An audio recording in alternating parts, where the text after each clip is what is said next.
যুদ্ধের আগুনে পুড়ছে মধ্যপ্রাচ্য। ইরানে প্রায় প্রতিদিনই আমেরিকা ও ইসরায়েলের হামলায় বেসামরিক মানুষের মৃত্যু হচ্ছে। ইসরায়েলে পাল্টা হামলা চালিয়ে যাচ্ছে ইরানও। যুদ্ধবন্ধে জোর তৎপরতা চালিয়ে যাচ্ছে ওমান এবং মিশর। ইরান ও আমেরিকাকে আলোচনার টেবিলে বসানোর চেষ্টা চালাচ্ছে দেশ দুইটি, কিন্তু ওমান এবং মিশর বারবার যুদ্ধবিরতির প্রস্তাব দিলেও তা সরাসরি নাকচ করে দিয়েছে আমেরিকা। হোয়াইট হাউসের পক্ষ থেকে জানানো হয়েছে, প্রেসিডেন্ট ডোনাল্ড ট্রাম্প এই মুহূর্তে কোনো ধরনের মধ্যস্থতা বা আলোচনায় আগ্রহী নন। লাইফে কোনো কিছুর গ্যারান্টি নাই, তাই ইন্স্যুরেন্স করুন সিটি ব্যাংকে, কারণ ইন্স্যুরেন্স করলে সিটিতে সুরক্ষা পাবেন নিশ্চিন্তে। রয়টার্সের এক প্রতিবেদনে বলা হয়েছে, ওমান এবং মিশর অন্তত দুইবার ইরান, আমেরিকা ও ইসরায়েলের মধ্যে মধ্যস্থতার উদ্যোগ নিয়েছিল।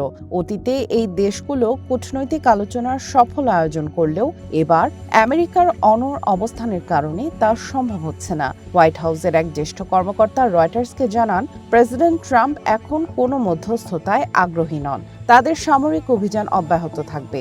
আলোচনার জন্য হয়তো কোনো সময় আসবে, তবে সেটি এখনই নয় বলেও জানান তিনি। মূলত ইরানের সামরিক অবকাঠামো সম্পূর্ণ ধ্বংস করতেই ট্রাম্প প্রশাসন এখন বেশি মনোযোগী।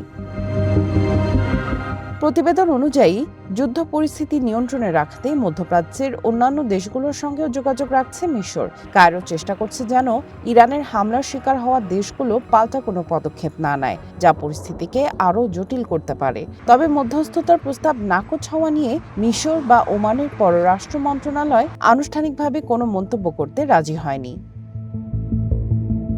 ইরানের পক্ষ থেকেও আলোচনার প্রস্তাব দেওয়া হয়েছে, কিন্তু সেই প্রস্তাবও নাকচ করে দিয়েছেন ট্রাম্প।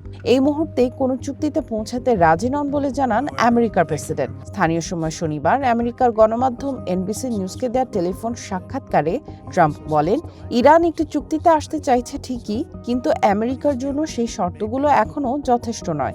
শর্তগুলো ঠিক কি তা বিস্তারিত না জানালেও ট্রাম্প স্পষ্ট করে বলেছেন, যে কোনো সম্ভাব্য চুক্তির ক্ষেত্রে ইরানকে তাদের সমস্ত পারমাণবিক উচ্চাকাঙ্ক্ষা ত্যাগের প্রতিশ্রুতি দিতে হবে। সামিয়া জান্নাহ, ওয়ান ইন্টারন্যাশনাল ডেস্ক।